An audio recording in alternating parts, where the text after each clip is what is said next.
Every hammer blow gets this island one step closer to normality. The slow, painstaking challenge to reconnect thousands of homes who've endured their worst power outage in decades. Lines strained, unable to cope with the weight and pressure. The house is as cold inside as it is outside just now.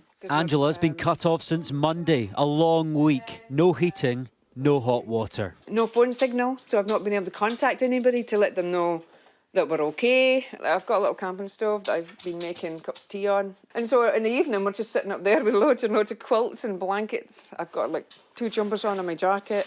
Marlene's lived here all her days. Never has she seen anything like this. I've been really miserable and, yes, a bit distressed.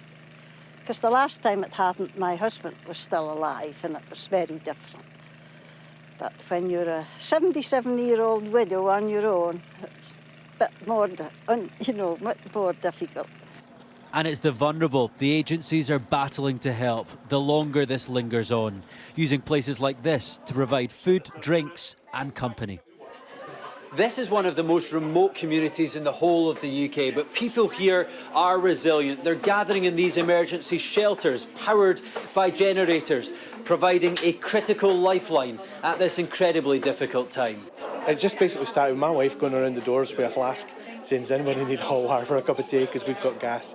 And then one of the other neighbours turns around and says, well, why don't you just we'll open up the hall, we'll get the gas going, and it's escalated from there. It's been amazing. I've not seen community spirit like this in a long, long time. And it's just been so phenomenal to see everybody just coming together and just working together. Officials here in Shetland hoped this major incident would draw to a close this weekend. Now that is in doubt. Possibly a small number of households could go into next week without power. They're working hard to make sure that doesn't happen. But you're right to say, just getting to some of these places is extremely difficult. A bleak thought on an island craving a return to normal life. An island dreading any future repeats. Conor Gillis, Sky News on Shetland.